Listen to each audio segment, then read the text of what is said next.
Hey penguins! Have you heard about the new LEGO mode in Fortnite? It's a lot like what Minecraft does. You get to survive, build your village, fight bad guys, bring in villagers, and explore this huge map. If you've played Minecraft before, jumping into LEGO Fortnite will feel super familiar.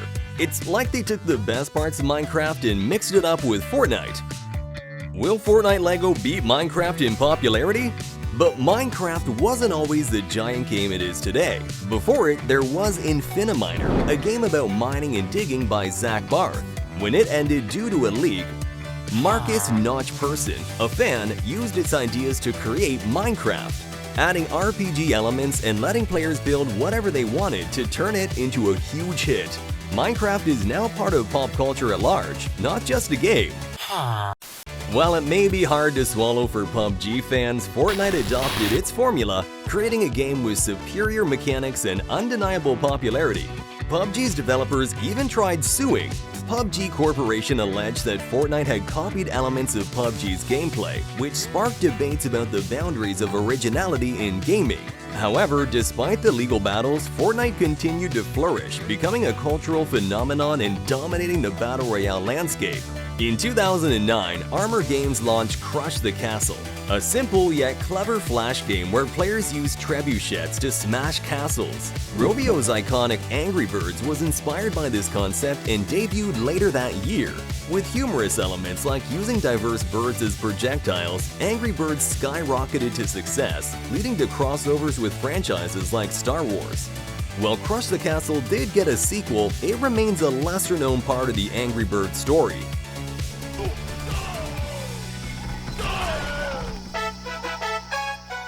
SimCity by Will Wright is a super important game that inspired many others, but it wasn't the first of its kind. That honor goes to Mattel's Utopia on Intellivision. In Utopia, two players manage an island, trying to keep people happy. SimCity improved on this idea, making it available on more devices and letting citizens make their own choices. It was a huge hit, landing tons of awards and leading to many other similar games.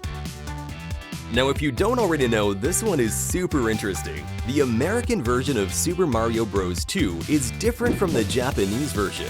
The original Japanese version was thought to be too hard for Western players, so they replaced it with a modified version of the game called Doki Doki Panic. This reskin game became what we know as Super Mario Bros. 2. The characters were swapped out with Mario, Luigi, Toad, and Princess Peach, each possessing their distinct abilities. Farmville took over Facebook in 2009, with everyone wanting friends to join the farm and fun. It borrowed ideas from Farmtown, a game released earlier that year by Slashkey.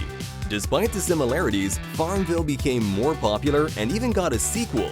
Players just really seem to enjoy visiting friends' farms, growing crops, and caring for animals to earn virtual money. It was a social media sensation for 2 years, thanks to its simple yet very addictive gameplay.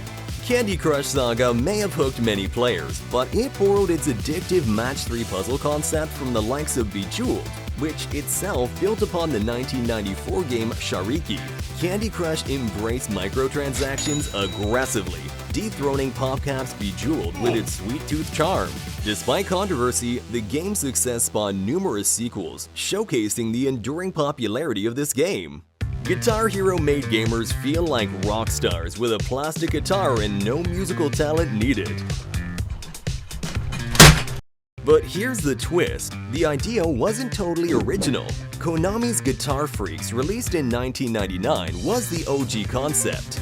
Red Octane, working with Konami on controllers, tweaked the idea by adding buttons, changing directions, and boom, Guitar Hero was born. But not all games nail it like that. Some try to copy cool stuff but end up missing the mark. Garfield Go, attempting to copy Pokemon's success, is a shockingly bad game. It honestly feels like a bizarre joke where instead of catching Pokemon with Pokeballs, you throw slices of lasagna at Garfield, who responds with strange moans. Doubt it? Try downloading it just to witness its awfulness firsthand. Hey yo, what the?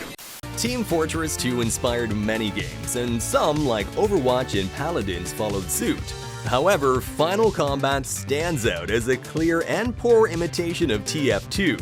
Picture TF2, but way worse, like a cheap find at a strange market. It not only looks awful, but also suffers from serious lag issues. Final Combat is simply a game that shouldn't have seen the light of day. Street Fighter the movie is a disaster. Released amidst Mortal Kombat's success, it seemed like Capcom tried to copy the trend.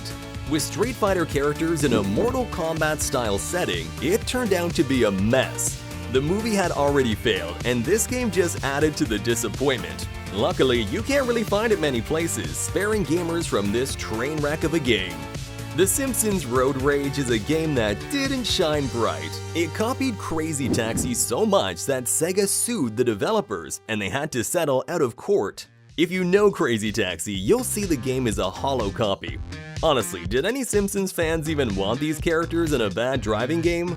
Sonic Shuffle is a pretty awful game, especially for introducing you to it. It shamelessly copies the Mario Party formula from the N64 era without adding anything new or interesting. Just instead of Mario's characters and boards, it uses Sonic's characters and themes. Sadly, any new elements it introduces are just really bad. It came out around the end of the N64 Mario Party games and doesn't live up to the original at all. Saints Row arrived after the GTA series and seemed to borrow heavily from its success. While GTA itself did draw from various influences, Saints Row felt like a game trying too hard to be GTA without bringing anything new to the table. It mirrored GTA's mechanics, setting, and storyline, making it seem more like a copy than an innovative addition to the genre. The great Giana sisters was so much like Super Mario Bros, it's almost like a twin. The characters, gameplay, and story felt super similar. Instead of Mario and Luigi, it starred two sisters, and the baddies were changed to owls instead of Goombas. But Nintendo wasn't a fan and made sure all the copies were taken off the shelves because it felt too much like Mario's game. Fortnite's huge success sparked a battle royale frenzy, with big companies rushing to join in. Ubisoft's Hyperscape tried to shake up the formula by vanishing map sectors and a different win condition, but it fell short of the mark. Despite heavy promotion and streamer support, it struggled. In the end, the game's complexity turned players off, and despite promises to improve, it shut down in 2022. In 2012, Super Smash Bros. Ruled the platform fighting scene. Sony tried their hand with All-Star, but it fell short. Limited content and a lackluster story mode disappointed fans. Changes to the battle system made winning feel more like luck than skill. Strangely, despite the genre's rising popularity, Sony hasn't revisited the series since, and that's how Sony's shot at a Smash-style game missed the mark. Thanks for watching, Penguins, and I'll see you in the next video!